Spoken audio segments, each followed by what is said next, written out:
Hi friends, and welcome to my channel, and welcome to a book haul!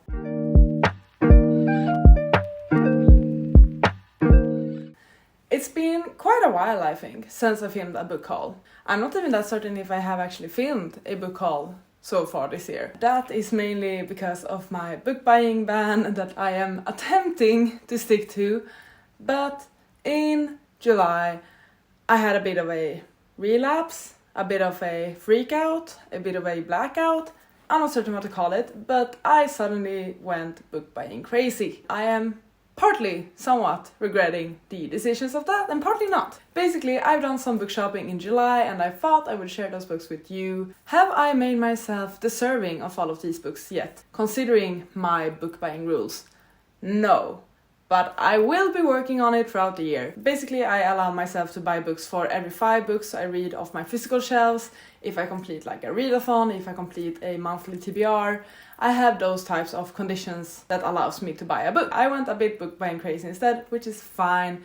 I know I will earn this back. I intend to read most of them very soon actually, so I feel pretty good about this either way. All of these books I purchased on different sites. I also picked up a few books in the sci-fi bookstore in Gothenburg when I was there a few weeks back, because I always love supporting the sci-fi bookstore. But some of these I've just ordered online off your basic Swedish book sites. Let's start with a book that I'm actually currently reading, and that is Love Theoretically by Ali Hazelwood. I had to pick up her newest release. I loved and adored The Love Hypothesis. I did not like Love on the Brain, and I'm so far 74 pages into this one. I'm not really loving it that much. The plot feels a bit too, not necessarily complicated, but just like unnecessary or convoluted or something. I'm not really vibing with the characters yet either. I'm reading this one currently and I am making a reading vlog out of it. So if you're interested in hearing more about my thoughts on this one, please check that out once it's out. Basically the story is about Elsie, who is some type of physicist, and she's applying for a new job, and sort of as a side hustle she acts like people's fake girlfriends. These two worlds sort of collide when Elsie is applying for a new job.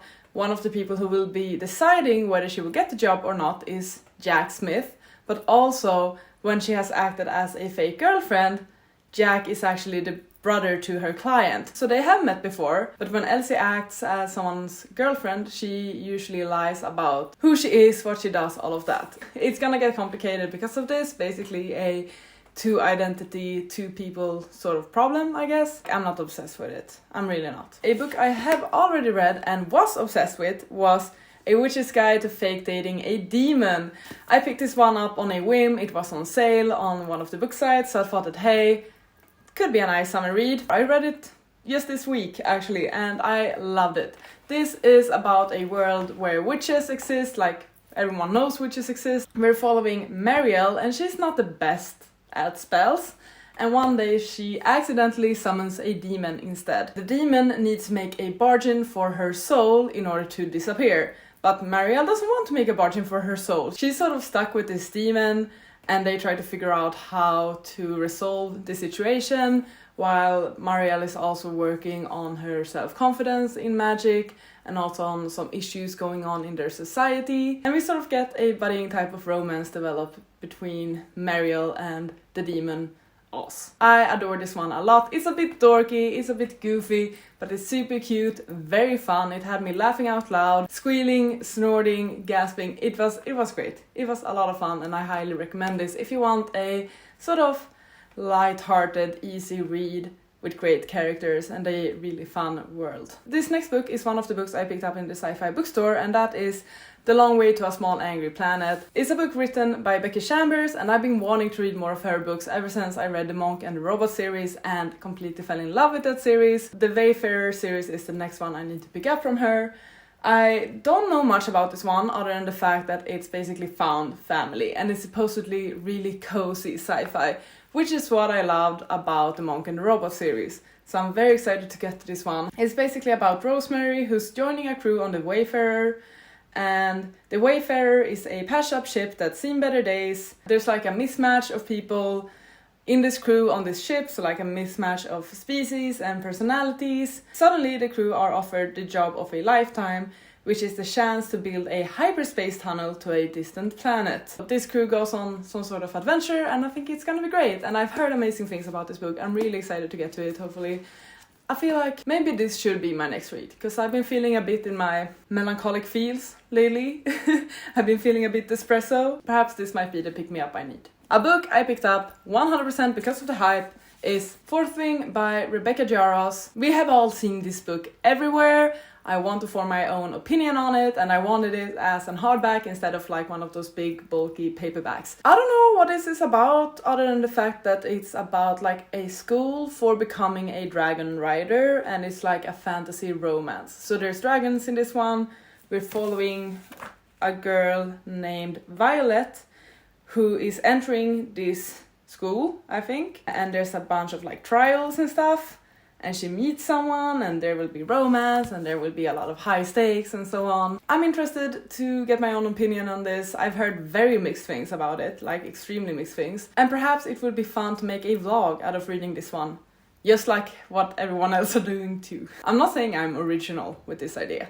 I'm just saying it could be interesting. Let me know if you would want a vlog where I read Fourth Wing. Another book I picked up at the sci-fi bookstore in Gothenburg was Kane's Jawbone. This book is basically a mystery within a mystery. It's 100 pages, but they are not printed in order. It's actually the reader's task and assignment to figure out what this mystery actually is and connect murders to the murderers. It's like a puzzle that was published in the 1930s. The pages have been printed in an entirely haphazard order, but it is possible through logic and intelligent reading to sort them into the only correct order, revealing 6 murder victims and their respective murderers. This is gonna be a lot of fun, and also I feel like I'm gonna tear my hair out while reading and attempting to solve this one. Apparently only 3 people ever has been able to solve this puzzle. I don't know why I think I could be the 4th person, but I'm gonna attempt to do this. I will most likely rip out the pages and put them on my wardrobe door. It's gonna be interesting. There's gonna be a lot of pens and string and annotations and what the fucks and all of that, and it could be fun. It's gonna be fun. The final book that I picked up at the sci-fi bookstore was The 3-Body Problem by Cixin Liu. I've been meaning to pick this up for a while, and because this is one of the team books for the Tropical Readathon, which is currently going on now in August, I saw my opportunity to finally pick this one up. This is a book that's been translated from Chinese, which I think is super cool. I've heard amazing things about the series. The Beijing police asks nanotech engineer Wang Miao to infiltrate a secretive cabal of scientists after a spate of inexplicable suicides. Wang's investigation will lead him to a mysterious online game and immerse him in a virtual world ruled by the intractable and unpredictable interaction of his 3 sons. This is the 3-body problem, and it is the key to everything. The key to the scientist's deaths, the key to a conspiracy that spans light years, and the key to the extinction level threat humanity now faces. I love that it's about an online game and a virtual world. I think it's gonna be super cool. I'm very, very excited to get to this, hopefully very soon. Another book I picked up on sale was When Women Were Dragons by Kelly Barnhill. Basically, it's taking place in 1950s Wisconsin, and it's a world where girls and women are taught to be quiet, and the dragons inside them are about to be set free, and nothing will ever be the same. When hundreds of thousands of ordinary women sprout wings, scales, and talons and take on the skies in a blaze of fire and fury, Alex Green is one of those left behind. And no one will talk about what happened. Best forgotten, everyone says. But Alex can't forget, nor does she want to. I think it's like a alternative history sort of story where some women suddenly became dragons, and the universe and the world has to deal with this. I also heard really great things about this. I think it could be a very interesting read. I love the cover as well, so I picked it up because it was on sale. Perfect opportunity. The next book I picked up was a total cover buy, and that is Psyche and Eros by Luna McNamara. I don't know anything about this other than the fact that it's a Greek mythology retelling, and that's all I need. I thought it was gorgeous with this cover as a hardback, that's why I picked it up like that. It's about the greatest love story ever told. Born into an era of heroes, a prophecy claims that Psyche will defeat a monster feared even by the gods themselves. Rebelling against society's traditions, she spends her youth mastering blade and bow, preparing to fulfill her destiny. But she is soon caught up in powers beyond her control when the jealous Aphrodite sends the god of desire, Eros, to deliver a fatal love curse. The last thing Eros wants is to become involved in the chaos of the mortal world, but when he is pricked by the very arrow intended for Psyche, he's doomed to love a woman who will be torn from him the moment their eyes meet. Thrown together by fate, headstrong Psyche and world-weary Eros will face challenges greater than they could have ever imagined. And as the Trojan War begins and the whole family of the heavens try to keep them apart, will they find a way back to each other before it's too late? This might have also been inspired by the fact that I've lately been reading the Lore Olympus series, where we actually have the characters Psyche and Eros, and we got like a bit of their story in that graphic novel series, and then I saw this one being unboxed by someone, and I thought that, hey, might as well learn more about these two characters. Another book I picked up on the summer sale is Nettle and Bone by T. Kingfisher. I've never read anything by T. Kingfisher, but I've heard great things about their books. It's apparently a cozy fantasy. It's always good to keep a cozy fantasy at hand. I really don't know much about this one other than that, but I remember it being on many people's best of the year lists last year, and once again I saw my opportunity when I saw this was on sale. Next book I purchased was Set on You by Amy Lee. I've been wanting to read this one ever since I read X's and O's by Amy Lee, because those two books are in the same series. It's called the Influencer series. This is actually the first book. I obviously read X's and O's first. It's that sort of like independent romance series where you can read the books in whatever order. It's just that they feature different characters and then there are cameos of the other characters throughout the book. I loved X's and O's. I gave it 5 stars. It's one of my favorite romances. So I obviously need to read the rest of the books that Amy Lee has written, and especially the books in this series. This one is about the curvy fitness influencer Crystal Shen, who has built her career shattering gym stereotypes. After a recent breakup, she has a little time left for men, instead finding joy in the gym, her place of power and positivity. Enter firefighter Scott Ritchie, the smug new gym patron who routinely steals her favorite squat rack. Soon, sparks start flying. As the ultra-competitive foes battle for gym domination, the last thing they expect is to run into each other at their grandparents' engagement party. And in the lead up to the wedding, Crystal discovers there's a soft heart under Scott's muscled exterior. Bonding over family, fitness and cheesy pickup lines, she just might have found her person. But when a photo of them goes viral, savage internet trolls put the relationship to the test. Are they strong enough to get through it? I like the setting of this being a gym. I don't know why, I'm not a typical gym rat myself, but I do like the setting of it because it feels very within our time. And also the social media aspect of it all seems like a lot of fun. I know I adored the writing and the banter in X's and O's. Obviously I'm gonna expect that in this book as well. I'm not certain if I'm gonna love this one as much. I'm hopeful, fingers crossed, I am very excited. Just a couple of books left. Next one I picked up, King of Wrath by Anna Huang. I've been meaning to get into the TikTok romances, okay? I've been thinking about it, I've been eyeing those books, but I haven't really plunged in and done it. But now I ordered this one because I've been seeing this series going around. This is like a billionaire romance. I think the entire series is. I don't know anything else but that. I've heard great things about the series. I've heard great things about this book's sequel, which I think is King of Pride. I actually really like how they look as well. Both like the spine and the cover. So I thought that, hey, might give this a go. I know I should read the Twisted Love series by Anna Huang as well. I was very close to buying that one too. I thought it could be like a nice beach read, perhaps? I don't know, maybe? The final book I picked up on the sale as well is The Book of Most Precious Substance by Sarah Gran. Have I read Sarah Gran before? I might have actually, I didn't realize. Yeah, I listened to Come Closer and I really like this one. Okay, it's promising already. I know that Kayla from Books and Lala adores this book. That is why I even put it on my wish list and like my want to read back in the day, because I know Kayla loves it. It's not that me and Kayla have the same taste in books, definitely not, but I do trust her word on what interesting and weirdish books. This one also has the most intriguing title, if you ask me, because I sort of read this title and I'm like, what the heck do you mean? What do you mean the book of the most precious substance? What is that? I don't know. It's apparently a quest novel. I'm always up for a quest novel. I think we have too few quest novels for adults. Rare book dealer Lily Albrecht has been given a tip-off about the book of the most precious substance, rumored to be the most powerful occult book ever written. With some of the world's wealthiest people willing to pay a fortune for it, She embarks on a journey from New York to New Orleans to Munich to Paris, knowing that it could also help erase the greatest tragedy of her life. But does the book really exist, or will Lily lose everything in search of a ghost? It sounds a bit witchy, it's a bit occult, a bit supernatural, but also there's a lot of travel across the world.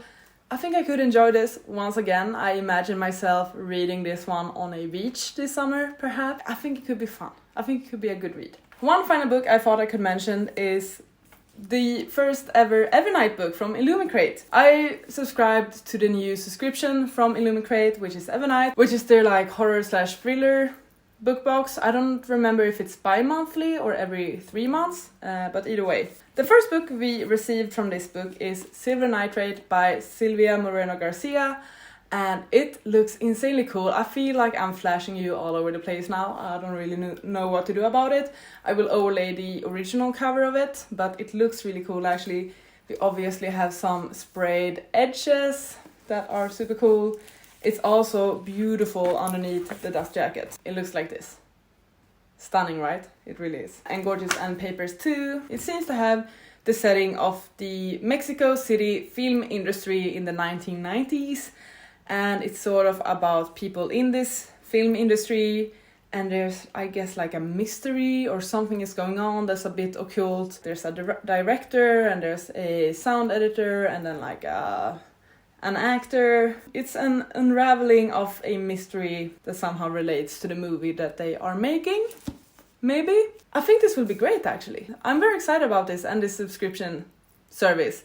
I don't typically read a lot of thriller and horror. I do read some, but not as much as I read like romance and fantasy. I just wanted to show it off in case you're interested in picking up this book yourself. Or if you were interested about the Evernight subscription. And that's it for this book haul. I'm actually insanely excited about all of these books. I feel like I did make good purchases and I feel like I will read most of these in a very near future for once. I did actually order 2 other books as well. I ordered Ripe by Sarah Rose Eder and Your Name by Esther Yee. But the thing is, these 2 did arrive. I did unbox them in like a vlog clip, but they were in these B format sort of hardbacks, so like the smaller hardbacks. This is like a big hardback, this is like a small hardback. So you see like there's a size difference. And when I ordered them, I think I expected them to be in the bigger format. They are quite small books, like quite thin books. And I did pay a lot of money for them to get them in like those stunning hardback editions because I really like those covers. But when I received them and I started to think about the amount of money I paid to get them in those editions, I couldn't really justify it. So I actually made a decision to return them. I'm still gonna read them. I'm so insanely excited about them. I need to have a thinker about my book purchases. Should I really care that much about the editions or should I care more about the content? It was sort of like a realization, an epiphany. Like I've been going a bit book buying crazy. I've been loving it. But then finally receiving those 2, which were the last ones I was waiting on in order to film this haul, I sort of realized that it's not necessarily worth it. I have a great bunch of books here by my side. I have a great bunch of books on my shelves. I don't need to spend that amount of money on 2 very small thin books, you know. I don't blame anyone for doing that if you do that because I wish I could, but I'm just currently in a place where I shouldn't be spending that money on that. I'm still gonna purchase them at some point, either as paperbacks or to my e-reader or something. I'm very excited about them. The rest of these books, as I mentioned, I have not earned them yet based on my book buying ban and book buying game, but I will definitely aim to earn them throughout the year. I'm gonna earn those book buying prompts retroactively instead. I'm fine with that. I'm gonna make up for it, I promise. I've been a bit naughty, I haven't followed my rules, but I feel like this has been the pick-me-up I've needed, so I'm not mad about these ones actually. I mean, look at this. Isn't it gorgeous? Aren't you excited for me? I know I am. That's it for this video. Thank you so much for watching it. Please let me know if you have read any of these books. And I will see you on the next one. Take care and goodbye!